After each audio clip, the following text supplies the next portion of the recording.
Assalamualaikum warahmatullahi wabarakatuh. Kembali lagi bersama saya Irfan di video pembelajaran pendidikan agama Islam dan budi pekerti. Dalam video kali ini kita akan belajar tentang macam-macam syu'abul iman. Syu'abul iman itu apa? Syu'abul iman adalah cabang-cabang iman. Dimensi dari keimanan itu menyangkut tiga ranah. Yang pertama ada ma'rifatun bil qalbi, itu meyakini dengan hati. Yang kedua iqrarun bil lisan, yaitu mengucapkan dengan lisan. Yang ketiga amalun bil arkan, yaitu mengamalkannya dengan perbuatan anggota badan. Dari pengelompokan berdasarkan dimensi keimanan tersebut, maka syu'abul iman dibagi menjadi tiga bagian yang meliputi: satu, niat, akidah dan hati; yang kedua, lisan, ucapan; yang ketiga, seluruh anggota badan. Yang pertama adalah cabang iman yang berkaitan dengan hati. Cabang iman yang berkaitan dengan hati ini ada tiga. Yang pertama, iman kepada Allah Subhanahu wa Ta'ala. Yang kedua, iman kepada malaikat Allah Subhanahu wa Ta'ala. Yang ketiga, iman kepada kitab-kitab Allah Subhanahu wa Ta'ala. Yang keempat, iman kepada Rasul-Rasul Allah Subhanahu wa Ta'ala. Yang kelima, iman kepada takdir baik dan takdir buruk Allah Subhanahu wa Ta'ala. Yang keenam, iman kepada hari akhir. Yang ketujuh, iman kepada kebangkitan setelah kematian. Yang kedelapan, iman bahwa semua manusia akan dikumpulkan di yaumil mahsyar setelah hari kebangkitan. Iman bahwa orang mukmin akan tinggal di surga dan orang kafir akan tinggal di neraka. Dan yang ke-10, mencintai Allah Subhanahu wa Ta'ala. Yang ke-11, mencintai dan membenci karena Allah Subhanahu wa Ta'ala. Ke-12, mencintai Rasulullah SAW dan yang memuliakannya. Ke-13, ikhlas, tidak riya dan menjauhi sifat munafik. Ke-14, bertaubat, menyesal dan janji tidak akan mengulang suatu perbuatan dosa. Ke-15, takut kepada Allah Subhanahu wa Ta'ala. Ke-16, selalu mengharapkan rahmat Allah Subhanahu wa Ta'ala. Ke-17, tidak berputus asa dari rahmat Allah Subhanahu wa Ta'ala. 18, syukur nikmat. 19, menunaikan amanah. Ke-20, sabar. 21, tawadu dan menghormati yang lebih tua. Yang ke-22, kasih sayang termasuk mencintai anak-anak kecil. Yang 23, ridho dengan takdir Allah Subhanahu wa Ta'ala. 24, tawakal. 25, meninggalkan sifat takabur dan menyombongkan diri. Yang ke-26, tidak dengki dan iri hati. 27, rasa malu. 28, tidak mudah marah. 29, tidak menipu, tidak suudzon, dan tidak merencanakan keburukan kepada siapapun. Yang terakhir, yang ke-30, meninggalkan kecintaan kepada dunia, termasuk cinta harta dan jabatan. Nah, itu yang berkaitan dengan akidah atau hati. Akidah atau hati. Cabang iman berkaitan dengan niat, akidah, dan hati. Nah, selanjutnya ada yang kedua, yaitu cabang iman yang berkaitan dengan lisan. Nah, cabang iman yang berkaitan dengan lisan ini ada 7 ya. Yang pertama, membaca kalimat thayyibah. Kalimat thayyibah itu adalah kalimat-kalimat yang baik. Yang kedua, membaca kitab suci Al-Quran. Yang ketiga, belajar dan menuntut ilmu. Yang keempat, mengajarkan ilmu kepada orang lain. Yang kelima, berdoa. Yang keenam, zikir kepada Allah Subhanahu wa Ta'ala, termasuk istighfar. Yang ketujuh, menghindari bacaan yang sia-sia. Kemudian yang ketiga, cabang iman yang berhubungan dengan perbuatan dan anggota badan. Ini semuanya ada 40. 1, bersuci atau toharoh, termasuk di dalamnya kesucian badan, pakaian, dan tempat tinggal. Yang kedua, menegakkan sholat, baik sholat fardu, sholat sunnah, maupun mengqadha sholat. Yang ketiga, bersedekah kepada fakir miskin dan anak yatim, membayar zakat fitrah dan zakat mal, memuliakan tamu, serta membebaskan budak. Yang keempat, menjalankan puasa wajib dan sunnah.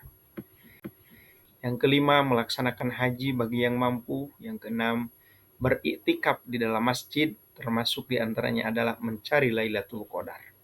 Yang ketujuh, menjaga agama dan bersedia meninggalkan rumah untuk berhijrah beberapa waktu tertentu. Yang kedelapan, menyempurnakan dan menunaikan nadar. Yang kesembilan, menyempurnakan dan menunaikan sumpah. Yang kesepuluh, menyempurnakan dan menunaikan kafar. Yang ke-11, menutup aurat ketika sedang sholat maupun ketika tidak sholat. Ke-12, melaksanakan kurban. Ke-13, mengurus perawatan jenazah. Ke-14, menunaikan dan membayar hutang. Yang ke-15, meluruskan muamalah dan menghindari riba. Yang ke-16, menjadi saksi yang adil dan tidak menutupi kebenaran. Yang ke-17, menikah untuk menghindarkan diri dari perbuatan keji dan haram. Ke-18, menunaikan hak keluarga dan sanak kerabat, serta hak hamba sahaya. Ke-19, berbakti dan menunaikan hak orang tua. Ke-20, mendidik anak-anak dengan pola asuh dan pola didik yang baik. 21, menjalin silaturahmi. 22, taat dan patuh kepada orang tua atau yang dituakan dalam agama. 23, menegakkan pemerintahan yang adil. 24, mendukung seseorang yang bergerak dalam kebenaran. 25, menaati hakim atau pemerintah dengan catatan tidak melanggar syariat. 26, memperbaiki hubungan muamalah dengan sesama. 27, menolong orang lain dalam kebaikan. 28, amar ma'ruf nahi mungkar. 29, menegakkan hukum Islam. 30, berjihad mempertahankan wilayah perbatasan. 31, menunaikan amanah termasuk mengeluarkan 1/5 harta rampasan perang. Memberi dan membayar hutang. Yang ke-33, memberikan hak-hak tetangga dan memuliakannya. 34, mencari harta dengan cara yang halal. 35, menyedekahkan harta, termasuk juga menghindari sifat boros dan kikir. 36, memberi dan menjawab salam. 37, mendoakan orang yang bersin.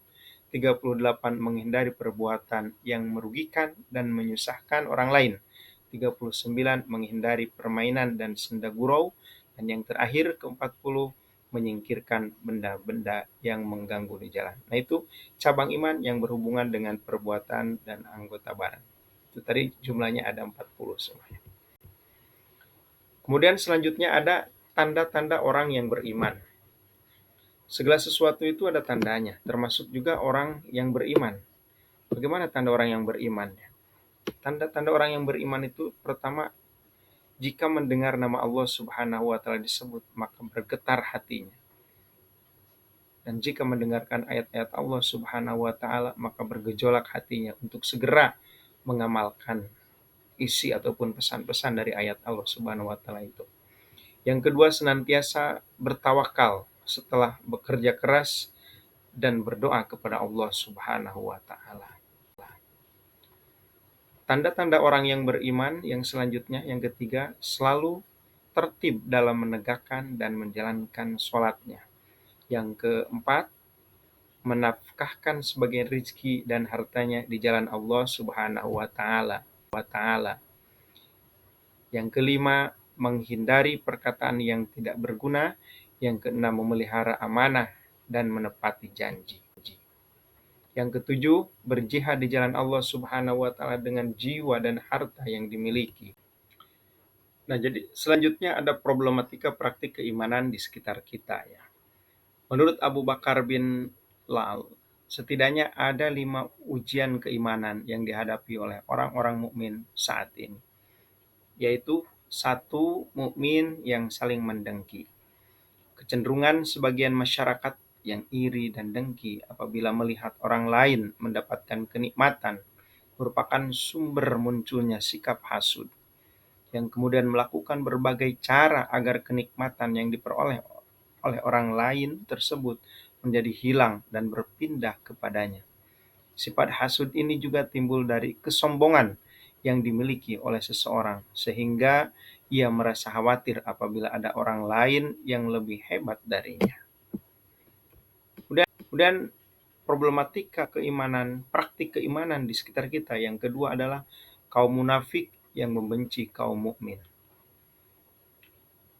Orang munafik adalah orang yang bermuka dua. Di satu sisi, ia seolah menampakkan wajah keislaman dan ketakwaan yang begitu mempesona. Namun di sisi lain, sesungguhnya ia menyembunyikan sifat permusuhan atau bertentangan dengan apa yang diperlihatkannya oleh munafik. Orang munafik ini lebih berbahaya dari orang kafir. Mereka sangat pandai memutarbalikkan fakta, pandai bersilat lidah, dan berdusta semata-mata untuk mendapatkan apa yang dia inginkan. Kemudian yang ketiga, orang kafir yang memerangi kaum mukmin. Kaum kafir adalah golongan yang menentang perkara yang hak dan mendukung yang batil. Kaum kafir saling tolong-menolong untuk memerangi kaum mukmin. Dan yang keempat, problematika praktik keimanan di sekitar kita. Poin keempat adalah tipu muslihat setan yang selalu menyesatkan. Ancaman dan tipu daya setan bagi kaum mukmin harus selalu kita waspadai setiap saat. Tipu daya setan menguasai diri seorang mukmin dalam bentuk ketidakberdayaan kaum mukmin untuk mengendalikan diri, menahan amarah, mengendalikan nafsu, sifat takabur, kikir dalam bersedekah, dan sifat-sifat buruk yang ada di setan yang lainnya. Sifat-sifat buruk yang ada di setan yang lain.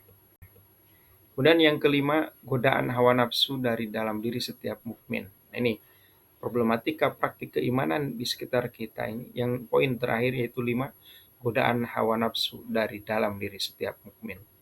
Nafsu adalah musuh yang paling berbahaya dalam diri setiap muslim. Jihad seorang mukmin untuk melawan nafsu jauh lebih besar, sulit, jauh lebih berat dan sulit dibandingkan dengan melawan musuh yang nyata. Melawan hawa nafsu bukanlah perkara yang mudah.